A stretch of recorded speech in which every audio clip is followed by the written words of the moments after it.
हाय kids, आज हम class 10 का globalisation and the Indian economics का चैप्टर कंटिन्यू करेंगे।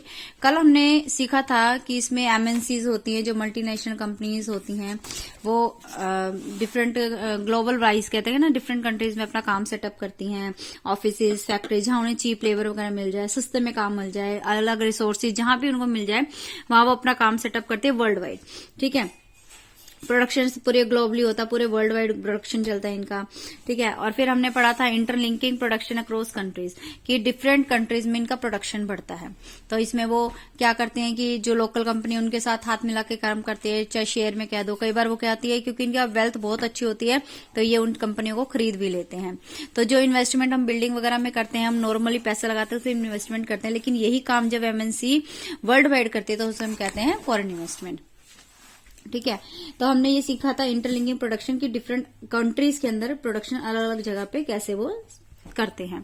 ठीक है, चाहे वो डिफरेंट प्रोड्यूसर्स के साथ कांटेक्ट में रह के, लोकल सप्लायर से काम करके, लोकल कंपनियों से हाथ मिला के या उन्हें खरीद के उनके साथ काम करके शुरू प्रोडक्शन को बढ़ावा देती है। और प्रोडक्शन क्या होता है कि डिफरेंट लोकेशन पे होता है, वर्ल्ड वाइड होता है। फिर हमने सीखा था foreign trade and integration of markets. अब फॉरेन ट्रेड का क्या मतलब है, इसमें क्या है कि जो इसमें प्रोड्यूसर्स को मार्केट देती है, मतलब मार्केट के डोमेस्टिक मार्केट छोड़ के, वही अपने कंट्री के मार्केट तो वो भी सेल कर ही रही है, लेकिन वो अपने प्रोडक्ट्स को फॉरेन की मार्केट्स में भी, वर्ल्ड वाइड दूसरी कंट्रीज की मार्केट में भी सेल करती है। तो इसे हम कहते हैं फॉरेन ट्रेड, मतलब इंटीग्रेशन ऑफ मार्केट्स की डिफरेंट कंट्रीज के मार्केट में अपना काम, अपना माल बेचना। अब हमने फिर चाइना और टॉयन का, इंडिया का एग्जाम्पल लिया था कि चाइनीज टॉयज हैं, अगर हमें सस्ते मिलते हैं तो हम वहां से इंपोर्ट करते हैं, जबकि इंडिया में हमें इंडियन टॉयज जो है थोड़े महंगे पड़ते हैं, तो चाइनीज टॉयज इंपोर्ट करें तो चाइना ने तो अपने ही रेट पे दिए, तो उनका एक्सपोर्ट का काम बढ़ा, और जबकि इंडियन जो टॉय सप्लायर्स है उनका काम घट गया। लेकिन जो बेचने वाले हैं टॉयज को, उन्होंने चाइना से इंपोर्ट करके उन्हें अच्छे रेट में बेचे, तो उनको प्रॉफिट हुआ। तो क्या हुआ, डिफरेंट कंट्री से काम होना, फॉरेन ट्रेड जिसे कहते हैं। तो फॉरेन ट्रेड से क्या होता है कि डिफरेंट कंट्रीज की मार्केट जो होती है इंटीग्रेट होती है, आपस में जुड़ती हैं, काम बिजनेस अच्छे मिलते हैं, डोमेस्टिक मार्केट से बढ़कर आगे नई नई मार्केट्स प्रोड्यूसर्स को मिलती हैं। आज हम पढ़ेंगे ग्लोबलाइजेशन क्या होता है। ग्लोबलाइजेशन होता है कि डिफरेंट कंट्रीज के अंदर रैपिड इंटरकनेक्शन होना, बढ़ावा मिलना, इंटीग्रेशन को बढ़ावा मिलना, इसे हम कहते हैं ग्लोबलाइजेशन। क्या है, 20-30 सालों से एमएनसीज ने ज्यादा से ज्यादा वर्ल्ड वाइड काम शुरू किया, अपनी नई नई कंपनियां खोल रही, जहां पे उन्हें चीप रेट पे प्रोडक्शन, मतलब जहां सस्ता पड़ता है वहां नई नई फैक्ट्रियां खोलती हैं, इंडस्ट्रियां बढ़ाती हैं। तो ज्यादातर एमएनसी जो है फॉरेन ट्रेड में काम करती है, और फॉरेन ट्रेड को कंट्रोल भी यही करती है। अब जैसे फोर्ड मोटर की कार ले लो, फोर्ड मोटर्स है इंडिया में तो अपनी कार सप्लाई करता ही करता है, जबकि ये बाहर डेवलपिंग कंट्रीज में भी एक्सपोर्ट करता है, कार के कंपोनेंट एक्सपोर्ट करता है। तो इनको क्या है, इसी तरह जो ज्यादातर एमएनसीज जो होती हैं इन कामों में इन्वॉल्व होती हैं, सर्विसेज को प्रोवाइड कराने में इन्वॉल्व होती हैं। तो अब एमएनसीज ने क्या किया कि ज्यादा से ज्यादा फॉरेन इन्वेस्टमेंट किया, तो उससे क्या, फॉरेन ट्रेड को बढ़ावा मिला, और फिर प्रोडक्शन अच्छा हुआ, मार्केट्स, नई नई मार्केट्स मिली, ठीक है ना, कंपनियों को। तो उससे क्या हुआ, ग्लोबलाइजेशन बढ़ता है। तो ग्लोबलाइजेशन क्या हुआ, एक रैपिड इंटीग्रेशन या इंटरकनेक्शन है बिटवीन कंट्रीज। डिफरेंट कंट्रीज के बीच में जब काम बढ़ता है, कनेक्शंस बढ़ते हैं, इंटीग्रेशन बढ़ता है, फॉरेन ट्रेड बढ़ता है, फॉरेन इन्वेस्टमेंट बढ़ता है, तो हम कहते हैं ग्लोबलाइजेशन हुआ। और इसमें एमएनसी जो है तो मेन रोल प्ले करती है, और ज्यादा से ज्यादा goods, services, investment, technology move करती है, कि जो एमएनसीज के थ्रू नई नई सर्विसेज आ रही है, नई नई टेक्नोलॉजीज आ रही है, और उसके ये तो चीजें मूव करती हैं एक कंट्री से दूसरी, साथ में लोग भी मूव करते हैं। क्यों, क्योंकि जब उन्हें बेटर इनकम बाहर मिलेगा, दूसरी कंट्रीज में अच्छे सोर्स मिलेंगे, अच्छी जॉब मिलेगी, तो अच्छी एजुकेशन मिलेंगे, तो वहां जाएंगे। ठीक है, तो मूवमेंट ऑफ पीपल भी है बिटवीन कंट्रीज होता है, कि गुड्स, सर्विसेज, इन्वेस्टमेंट, टेक्नोलॉजी तो मूव हो ही रही है, जबकि लोग भी मूव होते हैं। आगे है factors that enabled globalisation. Globalisation को बढ़ावा देने वाले फैक्टर्स कौन से। सबसे पहले टेक्नोलॉजी। टेक्नोलॉजी जितनी अच्छी होगी, ग्लोबलाइजेशन प्रोसेस भी उतना अच्छा होगा, ठीक है, उतनी कंट्रीज में काम ज्यादा बढ़ाएगा। अब सबसे पहले मिलेंगे ट्रांसपोर्टेशन टेक्नोलॉजी। ट्रांसपोर्टेशन टेक्नोलॉजी बहुत अच्छा हो गया अब हमारा, ठीक है, उससे हमारा मतलब जो ट्रांसपोर्ट करना है कि सस्ता भी हो गया और जल्दी पहुंचाने वाला काम हो गया। कंटेनर्स आने लग गए हैं, बड़े बड़े कंटेनर्स में हमारा शिप से भी जा सकता है, रेलवे, प्लेन्स है, ट्रक्स हैं, ठीक है, हम इनमें लोड करके इनके थ्रू भेज सकते हैं। तो कंटेनर्स क्या होता है, इससे कंटेनर्स होने के कारण जो पोर्ट हैंडलिंग कॉस्ट थी वो थोड़ी कम हो गई है। और स्पीड बढ़ गई है कि हम इसे शिप से भेज दें, चाहे हम प्लेन से भेजें, चाहे हम रेलवे से भेजें, तो इसकी कॉस्ट जो है थोड़ी कम आती है। तो सबसे पहले हमने पढ़ा कि ट्रांसपोर्टेशन टेक्नोलॉजी बढ़ गई है, अच्छी हो गई है। सेकंड हमारी इंफॉर्मेशन एंड कम्युनिकेशन टेक्नोलॉजी, जिसको हम कहते हैं आईटी एक तरह से। आईटी में क्या आता है, कंप्यूटर्स, टेलीकम्युनिकेशन, फैक्स, ये सारी चीजें आती है। इससे क्या वर्ल्ड वाइड हम एक जगह बैठ के पूरे वर्ल्ड वाइड इन्फॉर्मेशन निकाल सकते हैं, और उसके ऊपर से हम, और ये क्या है, हमें सारी सैटेलाइट कम्युनिकेशन के थ्रू हो रहा है, ठीक है। अब क्या है कि इसके ऊपर हमें इंटरनेट चाहिए, हमें इंटरनेट मिल गया है। इंटरनेट से हमें हर चीज की इन्फॉर्मेशन हम दे भी सकते हैं और ले भी सकते हैं। हमें कुछ पता हम शेयर कर सकते हैं, हमें कुछ चाहिए तो हम पा सकते हैं इंटरनेट के थ्रू। फिर रही से हम ईमेल कर सकते हैं, इलेक्ट्रॉनिक मेल है, इंटरनेट हमें ये भी फैसिलिटी प्रोवाइड कर रहा है, वॉइस मेल भेज सकते हैं वर्ल्ड वाइड, और नेग्लिजिबल कॉस्ट कि हमें सिर्फ इंटरनेट चाहिए और डिवाइस चाहिए और हमारा कोई एक्स्ट्रा कॉस्ट नहीं आएगा ईमेल करने का, वॉइस मेल करने का। तो आईटी जो है आज बहुत इंपॉर्टेंट फैक्टर बन गया है इस चीज का। अब आईटी का एग्जांपल सीख लेते हैं, हम समझ लेते हैं, उससे हमें और अच्छे समझ आ जाएगा कि आईटी कैसे ग्लोबलाइजेशन में हेल्प करती है। अब क्या है कि मान लो न्यूज मैगजीन है जो लंदन रीडर्स के लिए छापनी थी, डिजाइन की गई दिल्ली में, और जो टेक्स्ट था मैगजीन का वो इंटरनेट के थ्रू दिल्ली ऑफिस में पहुंच गया। अब डिजाइनर से दिल्ली ऑफिस में उनको ऑर्डर मिल गया मैगजीन का लंदन से, और टेलीकम्युनिकेशन के थ्रू की टेलीकम्युनिकेशन जो भी उन्होंने फैसिलिटी यूज की, और फिर उन्होंने डिजाइन कंप्यूटर, जो कंप्यूटर है देखो वो भी एक आईटी का ही पार्ट है, कंप्यूटर भी डिजाइन हो गया, उन्होंने छाप दी। जो मैगजीन्स थे वो लंदन बाय एयर गई, ये भी एक वो ट्रांसपोर्ट टेक्नोलॉजी हो गई। अब पेमेंट जो है वो मनी भी उनका लंदन के बैंक से दिल्ली के बैंक में ट्रांसफर हो गया, वो भी इंटरनेट के थ्रू, ई बैंकिंग के थ्रू हो गया। तो मतलब कि कोई इंसान इधर से उधर गया नहीं, उधर से इधर आया नहीं, फिर भी सारा काम उन्हें मिल गया। तो ये क्या है, आईटी का कमाल है, इंफॉर्मेशन टेक्नोलॉजी का काम है, जिसमें ट्रांसपोर्ट टेक्नोलॉजी भी आ गई और इंफॉर्मेशन जिसमें हम कह सकते हैं आईटी, कंप्यूटर वगैरह सब आ गए इसमें। आगे है liberalisation of foreign trade and foreign investment and policy. Liberalisation क्या होता है, जब कोई चीज का हम बाधा लगाते हैं, किसी काम पे हम सरकार रोक लगाती है और उसे हटा दे, तो उसे हम कहते हैं लिबरलाइजेशन। अब मान लो हमने चाइनीज वाला लिया था, टॉयज वाला एग्जाम्पल, अगर उसी पे अगर इंडिया सरकार चाइनीज टॉयज इंपोर्ट करने पे मोटा टैक्स लगा दे, तो हम क्यों बाय करेंगे, हम भी क्या करेंगे, हम इंडिया वाले ही जो टॉय मेकर्स है उन्हीं से बाय करेंगे, उन्हीं को बढ़ावा देंगे।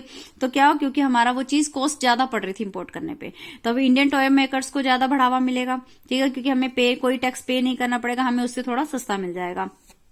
अगर यही सरकार टैक्स लगाती है तो इसे हम कहेंगे बैरियर है, कि सरकार ने एक रिस्ट्रिक्शन लगा दी।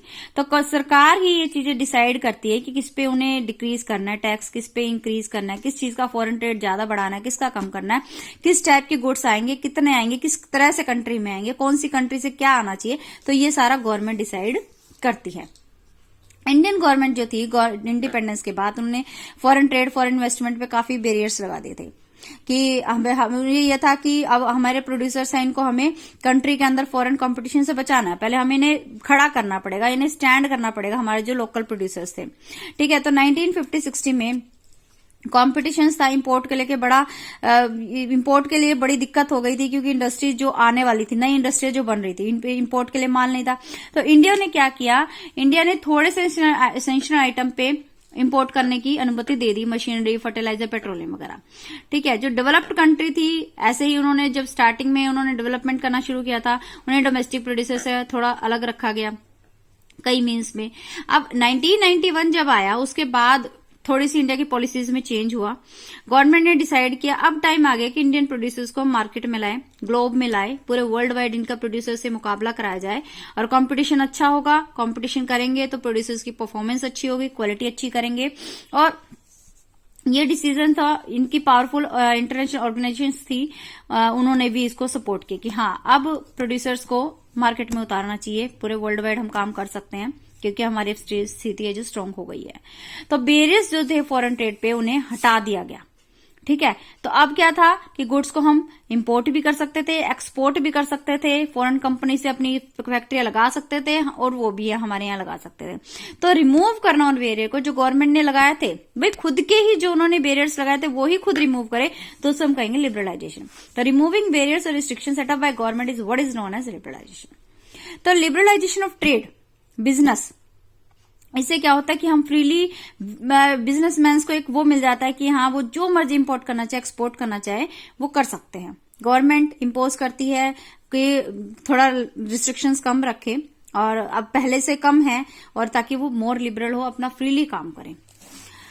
आगे है वर्ल्ड ट्रेड ऑर्गेनाइजेशन। अब वर्ल्ड ट्रेड ऑर्गेनाइजेशन क्या है? हमने देखा लिबरलाइजेशन जो थी, फॉरेन ट्रेड इन्वेस्टमेंट है, इंडिया को कई पावरफुल इंटरनेशनल ऑर्गेनाइजेशन ने सपोर्ट किया। तो ये जो ऑर्गेनाइजेशंस है ये कहती हैं कि all various of foreign trade investment harmful है, कि कोई भी फॉरेन ट्रेड पे अगर आप बैरियर लगाते हो, रिस्ट्रिक्शन लगाते हो, ये रोक गलत है। कोई रोक नहीं होनी चाहिए। तो बिटवीन कंट्रीज के बिटवीन जो ट्रेड होना चाहिए फ्री होना चाहिए, कि उनको कोई लिबरलाइज पॉलिसी नहीं होनी चाहिए, कोई उनको मतलब कि कोई वो रिस्ट्रिक्शन नहीं होनी चाहिए। उनको जो मन करे वो इंपोर्ट कर सकते हैं, एक्सपोर्ट कर सकते हैं। अगर बिजनेस फ्री होके माइंड करेंगे तो वो ज्यादा अच्छा कर सकते हैं। तो ऐसी वर्ल्ड ट्रेड ऑर्गेनाइजेशन WTO ये एक ऐसी ऑर्गेनाइजेशन है जिसका एम ये है कि इंटरनेशनल ट्रेड को लिबरलाइज करना, कि उसको फ्री रखना। तो started at the initiative of developed countries, WTO establish rule regarding international trade and sees that these rule are obeyed. मतलब इन्होंने कुछ रूल्स लगाए इंटरनेशनल ट्रेड पे और देखे कि ये ओबे हो। तो एज द जून जुलाई 20, अब WTO को ये सोचा गया था कि इससे सपोज किया गया था कि ये फ्री ट्रेड देगी, लेकिन प्रैक्टिस में ये देखा गया जो डेवलप्ड कंट्रीज हैं उनको unfairly return trade barriers, and जबकि जो डेवलपिंग कंट्रीज है उनको तो फोर्स किया गया कि तुम अपने ट्रेड बैरियर हटाओ, लेकिन डेवलप कंट्री पे ऐसा कुछ नहीं था, कोई रिस्ट्रिक्शन नहीं थी। अब एक एग्जांपल हम देख सकते हैं इसमें कि जो agriculture sector provide the bulk of employment, कि हमारे इंडिया में क्या होता है, एग्रीकल्चर सेक्टर जो होता है बहुत सारे एम्प्लॉयमेंट देता है, लोगों को काम मिलता है। Significant portion of GDP in India, और GDP भी काफी इनसे आता है। Compare to this are developed countries such as US with the share of agriculture GDP at 1% and its share is total employment tiny 0.5%। और सिर्फ क्या है उसका GDP 1% है और टोटल एम्प्लॉयमेंट का सिर्फ 0.5% मिल रहा है एग्रीकल्चर से। And this very small percent of people who has emerge, तो बहुत कम लोग हैं जो इसमें एमर्ज हैं एग्रीकल्चर में, उन्हें बहुत सारा पैसा देती है government, massive sum of money देती है। US गवर्नमेंट देती है प्रोडक्शन के लिए और दूसरी कंट्रीज में एक्सपोर्ट के लिए। और इस मैसिव मनी के कारण जो वो उन्हें मिलता है, US फार्मर्स हैं वो किसी भी रेट पे बेच सकते हैं क्योंकि उन्हें तो गवर्नमेंट से पैसा मिल रहा है। बाकी वो पूरे बाकी कंट्रीज मार्केट्स में बेच देते हैं, दूसरे कंट्रीज में बेच देते हैं लो प्राइस पे, क्योंकि उन्हें कोई फर्क नहीं पड़ता, क्योंकि उन्हें गवर्नमेंट से पैसा मिल रहा है। और डेवलपिंग कंट्रीज जो हैं उनको कहा जा रहा है आस्किंग द डेवलप्ड कंट्री, तो डेवलपिंग कंट्रीज ने तभी डेवलप्ड कंट्री से गवर्नमेंट से पूछा कि we have reduce trade barriers, हमने ट्रेड बैरियर्स कम कर दिए। जैसे WTO के रूल्स थे कि ट्रेड बैरियर्स पे रोक लगाओ, कम से कम होंगे, जितना लिबरलाइज होगा उतना अच्छा होगा काम। But you have ignored the rules of WTO, आपने WTO के रूल्स को छोड़ा है, आपने इग्नोर किया है।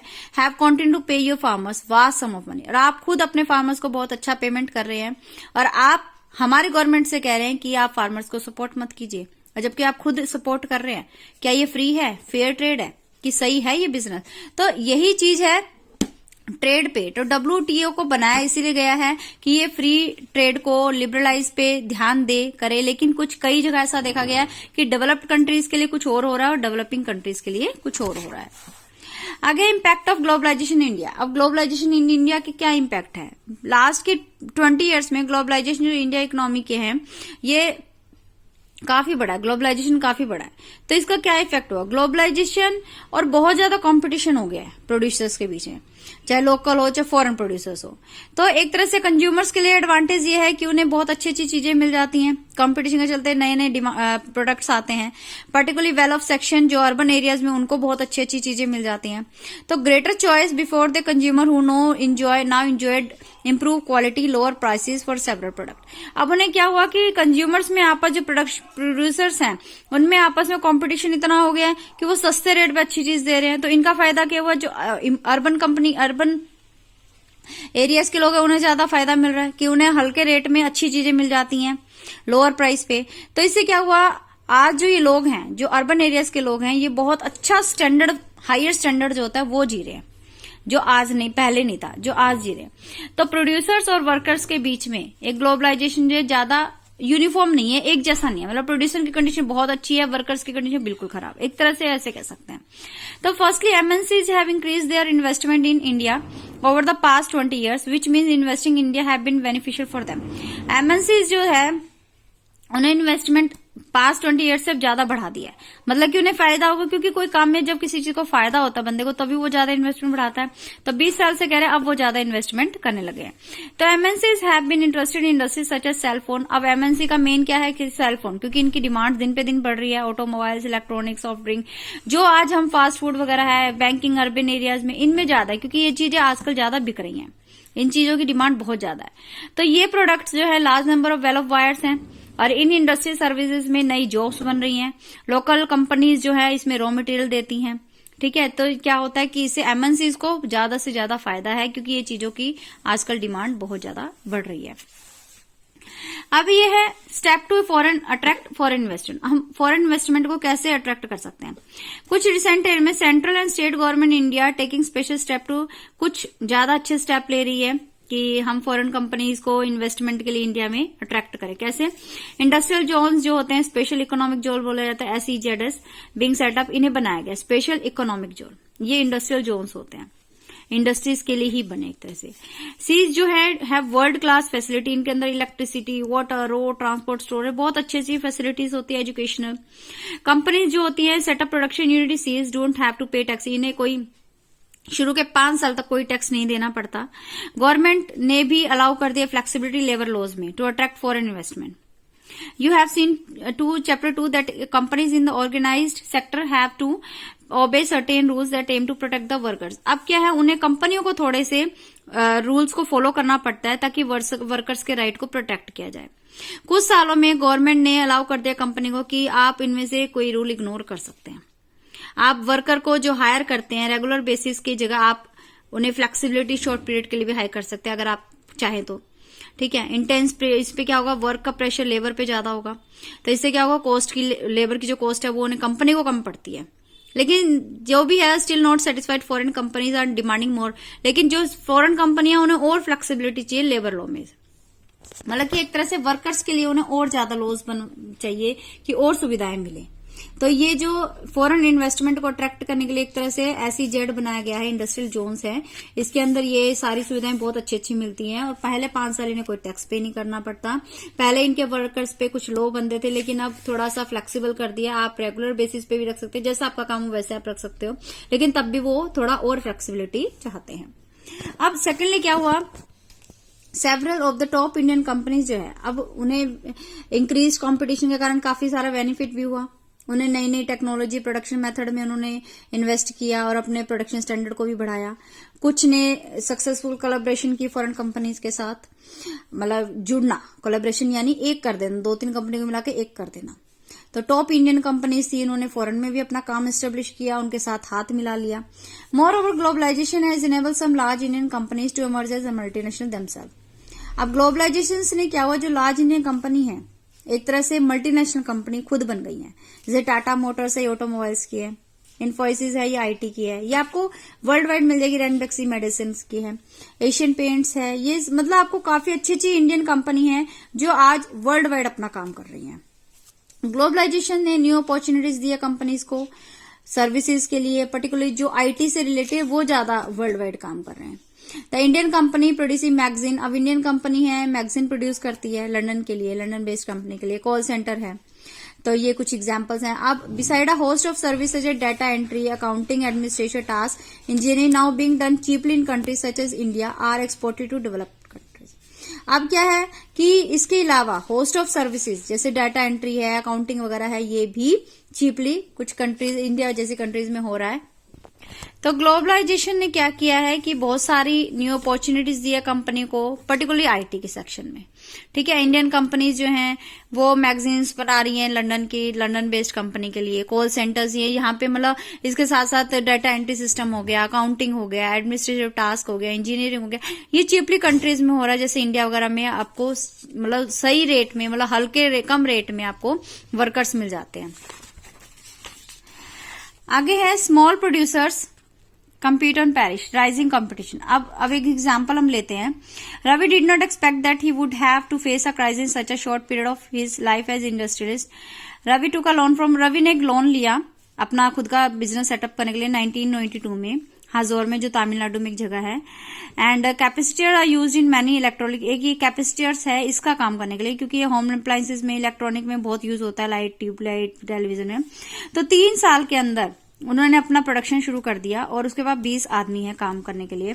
उसका स्ट्रगल जो था, उसकी कंपनी को स्टार्ट किया एंड गवर्नमेंट ने जब रिस्ट्रिक्शन रिमूव कर दिए कि इंपोर्ट कर सकते हो, तो agreement WT in 2001, his main client जो टेलीविजन कंपनी के थे use to buy different component including capacity in bulk for the manufacture of television set.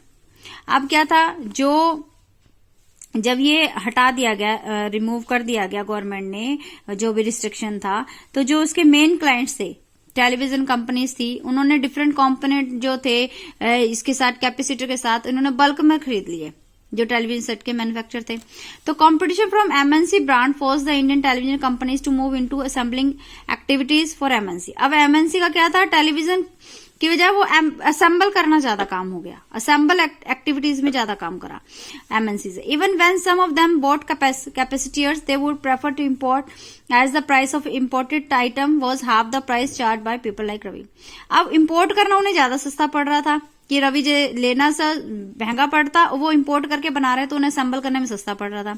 तो Ravi now produce less than half the capacitor that he produce the year 2000 में जब वो इतने बना रहा था उसके आधे आज बना रहा है और सिर्फ 7 वर्कर रह गए हैं। तो ऐसे ही रवि के फ्रेंड जो है सेम बिजनेस में हैदराबाद या चेन्नई में, उन्होंने अपने काम बंद भी कर दिया।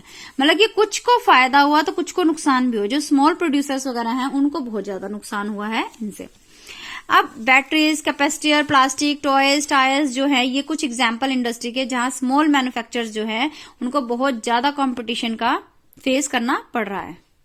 अब हम एक कहानी देखते हैं गारमेंट वर्कर की। एक सुशीला है जिसने, जो 35 साल की है, उसने काफी साल लगाए as a worker garment export industry Delhi के अंदर। एक्सपोर्ट इंडस्ट्री थी and she was employed as a permanent worker थी पहले वो, ठीक है।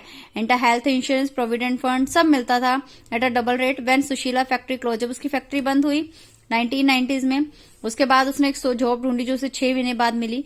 उसे उस जॉब को करने के लिए 30 किलोमीटर दूर जाना पड़ता था जहां से वो रहती थी, और उसमें फैक्ट्री में काम करने के बाद भी वो टेम्परेरी वर्कर है, ठीक है। हाफ इनकम मिल रही है जो पहले कमाती थी उससे आधी मिल रही है। सुशीला अपना घर सुबह जल्दी छोड़ती है, 7 दिन काम करती है, 7:30 बजे निकलती है, 10 बजे आती है। और a day off from work means to no wages, अगर एक दिन भी छुट्टी लेगी तो कोई वेजेस नहीं मिलेगी, पर डे वेजेस के हिसाब से। एंड उसको कोई बेनिफिट नहीं मिला कि जो उसने पहले किया। तो फैक्ट्रीज जो है बंद होने के कारण क्या हुआ कि जो उनके प्रॉफिट से सारे, जो उसका काम था सारा खत्म हो गया। अब the condition of work and hardship of worker described. अब ये इसमें ये दिखाएगी ये जो वर्कर्स है उनकी क्या कंडीशन है वही है। एमएनसी जो है उनको अच्छा काम मिल रहा है, उनको अच्छा प्रॉफिट हो रहा है, जबकि जो वर्कर्स हैं वो बहुत ज्यादा, मतलब प्रोटेक्शन नहीं है उनकी किसी भी काम की, अनऑर्गेनाइज्ड है उनका काम, कोई प्रोटेक्शन वाला नहीं है कि कब मर्जी उनकी जॉब जा सकती है, कोई परमानेंट नहीं है। तो स्ट्रगल क्या है एक फेयर ग्लोबलाइजेशन का। अब इंसिडेंस एविडेंस ये इंडिकेट करता है कि हर किसी को ग्लोबलाइजेशन का फायदा नहीं मिलता। जो लोग एजुकेशन है, स्किल लिए हुए हैं, वेल्थ लिए हुए हैं, पैसा लिए हुए हैं, उनके पास अपॉर्चुनिटी है। अगर पैसा नहीं है तो कोई अपॉर्चुनिटी है नहीं है, स्किल नहीं है तो अपॉर्चुनिटी है, एजुकेशन नहीं है तो अपॉर्चुनिटी नहीं है। तो ग्लोबलाइजेशन एक रियलिटी है, और अगर इसको फेयर बनाना तो क्या होना चाहिए। तो फेयर ग्लोबलाइजेशन वुड क्रिएट, अगर फेयर ग्लोबलाइजेशन होगा तो उससे सबको काम मिलेगा, सबके लिए अपॉर्चुनिटी मिलेगी, बेनिफिट्स मिलेंगे। गवर्नमेंट इसमें बहुत बड़ा रोल प्ले कर सकती है। पॉलिसीज ऐसी बनाए कि जो सबके इंटरेस्ट की बनी हो, खाली रिच की नहीं, पावरफुल की नहीं, सबकी इक्वल बनी हो, ठीक है। और एज पॉसिबल जितना भी गवर्नमेंट स्टेप ले सकते हैं कि गरीबों को भी बराबर का अधिकार मिले, अच्छी सैलरी मिले, तो उसी से लॉ बने, वर्कर्स जो है उनको राइट्स जो है प्रॉपर उनका अधिकार मिले, जो भी उनके राइट्स बनते हैं। तो इससे क्या होगा, स्मॉल प्रोड्यूसर्स भी अपना काम इंप्रूव कर पाएंगे, परफॉर्मेंस अच्छी दे पाएंगे, कम्पीट कर पाएंगे। तो ये नेसेसरी है कि गवर्नमेंट जो है can use trade and investment barriers. तो गवर्नमेंट अपने ट्रेड इन्वेस्टमेंट बैरियर्स यूज कर सकती है, or it can negotiate at WTO fairer rules. It can also align with other developing countries with similar interests to fight against the domination of developed countries at WTO. In the past few years, अब यही है कि एक WTO से negotiate कर सकते हैं fair rule, कि ऐसे रूल्स बने जो बड़ी कंपनियों के लिए भी फायदेमंद हो और छोटे प्रोड्यूसर्स है, छोटे वर्कर्स है, उनके लिए भी काम हो। कुछ पास्ट फ्यू इयर्स में मैसिव कैंपेन्स हुए हैं, रिप्रेजेंटेशंस किए हैं लोगों ने, जिसमें इन्फ्लुएंस हुआ है कि ट्रेड इन्वेस्टमेंट मतलब हाँ बड़ी कंपनियों को हो लेकिन सबको साथ लेके चले। This has demonstrated that people also can play an important role in struggle for the globalisation. तो अब लोग भी इम्पोर्टेंट रोल प्ले करते हैं ग्लोबलाइजेशन के लिए। अब स्ट्रगल जो है फेयर ग्लोबलाइजेशन के लिए है। अब एविडेंस से हमें इंडिकेट होता है कि हर किसी को ग्लोबलाइजेशन से फायदा नहीं होता। पीपल जिसका एजुकेशन है, स्किल है, वेल्थ है यानी पैसा है, उनके पास अच्छी अच्छी अपॉर्चुनिटीज है, नई नई अपॉर्चुनिटीज हैं, मौके हैं। और जबकि जो लोग जिनके पास ज्यादा पैसा नहीं है, जिनके साथ बेनिफिट शेयर नहीं होता है। तो ग्लोबलाइजेशन जो है एक रियलिटी है। तो ये क्वेश्चन ये बनता है कि इसको हम फेयर कैसे कर सकते हैं। तो फेयर ग्लोबलाइजेशन तब भी बन पाएगा जब सबको अपॉर्चुनिटीज इक्वल मिलेगी। तो ये कौन करेगा? ये गवर्नमेंट के हाथ में। तो गवर्नमेंट इसमें बहुत बड़ा रोल प्ले कर सकती है। पॉलिसीज हैं बहुत अच्छी बननी चाहिए ताकि सबके इंटरेस्ट की प्रोटेक्शन हो सके, खाली रिच की नहीं, पावरफुल की नहीं, बल्कि सब लोगों की। तो you have read about some of possible step that government can take. हमने पहले भी पढ़ा बैरियर रिस्ट्रिक्शंस टाइप जो गवर्नमेंट कर सकती है। तो इस तरह गवर्नमेंट जो है इंश्योर होनी चाहिए, लेबर लॉज हैं प्रॉपरली इंप्लीमेंट होने चाहिए। जो लेबर लॉज हैं अच्छे होने चाहिए कि इन्हें कितनी वेजेस मतलब होनी चाहिए, कम से कम इतनी होनी चाहिए, घंटे तय होने चाहिए काम के। तो वर्कर्स जो है उनके प्रॉपर राइट होने चाहिए ताकि स्मॉल प्रोड्यूसर्स को भी सपोर्ट मिले और वो भी अपना परफॉर्मेंस से इम्प्रूव कर सके और compete करने के लिए रेडी हो। अगर जरूरत है तो गवर्नमेंट जो है ट्रेड इन्वेस्टमेंट बैरियर लगा सकती है and it can negotiate at WTO for fair rules. तो फेयर रूल्स के लिए WTO से भी बात कर सकती है। It can also align with other developing countries with similar interest to fight against the domination of developed countries in the WTO। और इसके लिए क्या कर सकते हैं? सारे डेवलपिंग कंट्रीज इकट्ठे होकर डेवलप्ड कंट्रीज के खिलाफ जो WTO में चल रहा है उस चीज को खत्म कर सकती है कि उन रूल्स को खत्म किया जाए। रूल्स बनने चाहिए तो सबके लिए इक्वल बनने चाहिए, यानी कि कोई कंट्री दे रही है कोई नहीं कर रही है। तो कुछ पास्ट फ्यू ईयर्स में काफी कैंपेन्स हुए हैं, लोगों ने जागरूकता फैलाई है, लोग की ऑर्गेनाइजेशन बनी है ताकि सबको डिसीजन मतलब सबका ट्रेड बराबर हो, इन्वेस्टमेंट अच्छे से हो WTO के लिए। तो this has demonstrated that people also can play an important role in struggle for fair globalisation. तो फेयर ग्लोबलाइजेशन में गवर्नमेंट के साथ साथ लोग भी अगर स्ट्रगल करते हैं, इकट्ठे होकर बात करते हैं, तो वो भी एक मेजर रोल प्ले करते हैं। तो इस तरह से आज हमने चैप्टर समझा ग्लोबलाइजेशन एंड द इकोनॉमी।